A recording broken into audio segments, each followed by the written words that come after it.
Okay. Director of Marketing and Communications for Girl Scouts of Central Texas. Thank you. I was a Cub Scout, you know. Were you? I was. No. And my mother's best friend was my den mother. And it's still remembering how to fold my handkerchief, if guess it was, can't remember back then, it's been so long, and to fold it correctly and put it around and put my bolo on, and I still, you know. Square knots. I learned how to do the square knots. Right over left and left and over right. have the book, the Cub Scout book, you know, and all the different things. But beyond all that, and that was all good to learn that stuff. A lot of it I forgot, some I kept. The biggest thing that sticks with me is my den mother and the camaraderie that I learned being part of that den, if you will, the Cubs. It was fantastic. So I applaud you for being involved. Now, tell me what the Director of Marketing and Communications does for the Girl Scouts of Central Texas. We communicate. That's okay, well good, here we are. Great place to be. So my job is to tell the Girl Scout story. And you guys have been talking a lot today, and I've been observing and meeting these incredible women. And there's been a lot of conversation about leadership, and there's been a lot of conversation about example. And I work with girls every day who need women like this as their role models. They need to know that these women are out there, and they need to see them. And our mission is to build girls of courage, confidence, and character who will make the world a better place. That's the mission of the Girl Scouts. And I think that that is the mission of each and every woman that's here today. So I think that what we do at Girl Scouts is there's a leadership void. You mentioned it earlier in your interview. There's a leadership void in this country. You've got 17% of elected officials are women. Less than 3% of CEOs in this country are women. You've got 1% of the people serving in this country in the armed forces, but how many of those are women? So you've got a real a gaping hole of leadership positions in this country when it comes to women. And so our primary goal is to create the leaders of tomorrow. And we do that by partnering with organizations like F7, who are out there in the front lines working with women every day, day to day, and that's what we want our girls to be exposed to. Well, I see some of the young ladies were here a little bit earlier. Yeah. And that has to be very exciting for them. Yes. I mean, what's the feedback you get from the younger ladies when they're at an event like this? Well, they kind of like it. You know, they kind of like. I mean, a couple of them came by and were watching these women on the zip line, and they were like, "Oh, we know how to do that.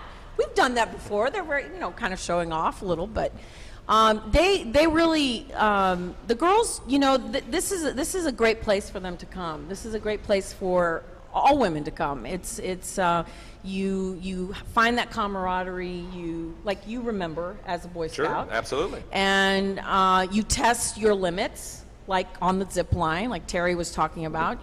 That's a story she's going to tell the rest of her life, how she climbed up there and actually had the courage to do it, and how all of these women lifted her up on their shoulders to get her there. And so those are the kind of things that we offer here, and we're just so honored to have this group here, F7 and all these incredible women at our Girl Scout camp. Well, I love any organization that is working for a positive future for our youth. Our youth is facing some of the biggest challenges in history. Just the influx of information that they have coming at them in all different areas. Some good, a lot bad. Right. Talk to me a little bit about, as this evolution that's happened. I mean, the world today is a lot different than it was when I was a kid, okay? And there were different challenges then also. But what are some of the things that, Girl Scouts are doing to help the young ladies through all these challenges that are facing them right now?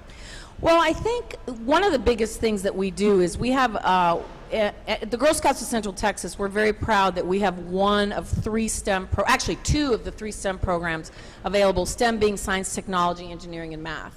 the world is changing at such a rapid pace. Sure. I mean, you know, you buy your iPhone, they're about to announce on next week that there's a new one coming I'm very out. upset about that, by I the way. I know. want So, you to know. you know, you're obsolete as you walk out the door with right. your new purchase. So that's something that we want girls to be very competitive in, because there aren't a lot of female engineers, and there aren't a lot of female mathematicians, and there aren't a lot of female scientists.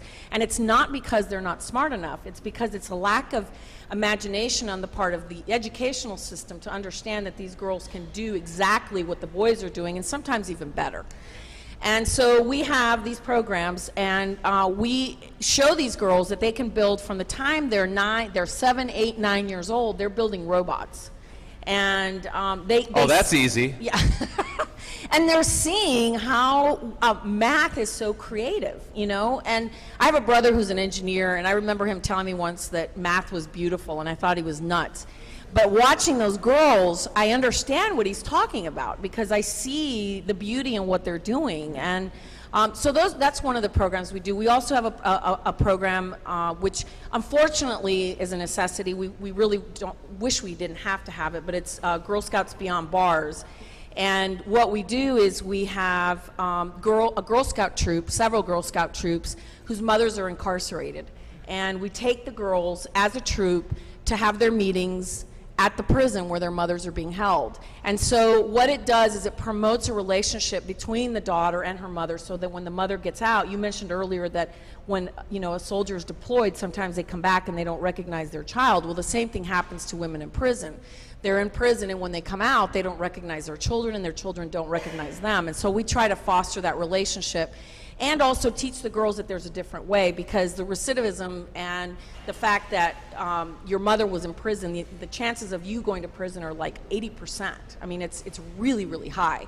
And so we try to stop that. And so that's another program that we have. And then, of course, we do cookies and camping, which, you know, that's what we're known for. I want to go on that. Can you put me on that list? I'll be a guard. Okay. So you know, we have that, but you know, even our cookie program is it's a program. It's not. Sure. We don't just sell cookies. We teach girls there's a about process to it. There's a system. Yeah. They just don't appear. Well, no, it's a business for these Absolutely girls. I right. mean, they go out there, they sell them, they raise money, they decide what they're going to do with their money. They do the math. They open up the bank accounts. They deposit the money. So those are some of the programs that we do. Yeah, so I would say one of the most challenging things I do in my everyday life is go to a Walgreens with those sweet little faces with the chocolate mint cookies. Yeah. And trying to walk by them and not get them is, I can't. You can't. I had one little girl once said to me, she walked up to me, she couldn't have been more than 7 years old, and she looked at me and she said, "Would you invest in my future?" Now that's great marketing, though. Wait a minute, I like that one. That's a good one. I mean, how do you say no to that? Fantastic. You know, how do you say no to that? Write that one down, Victoria. That's a good one right there. That's a good one. You know, we got a couple minutes left here. I'm going to get Andrea Garcia on also while we're out here, but I want to tell you something. You made a very big point a few minutes ago, and it reminded me of my mother. My mother's a highly intelligent woman, a beautiful Italian woman, and just very, very sharp. And when she was a child, and when she was a graduated from high school, straight A's, B's, great A-B student. And her dad said, because it was a lifestyle back then in New York, she goes, "I want to go to college." And he goes, "No, you don't need to go to college, honey. You can, you know, that's not, you can just go." I think she went and became an operator. And then you should be an airline stewardess, because Pan Am was, you know. That was glamorous. Was it.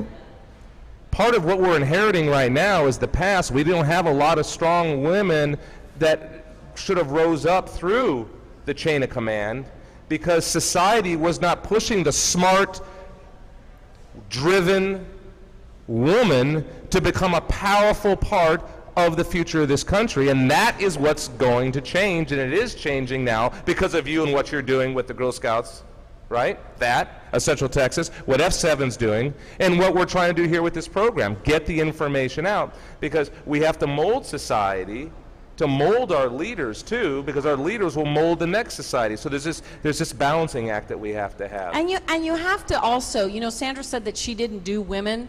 I think that a lot of us, you know, when we're young, there's a competitiveness, especially in the generation, where there's only certain numbers of spots at the top. That's what we were taught. That's what I was taught.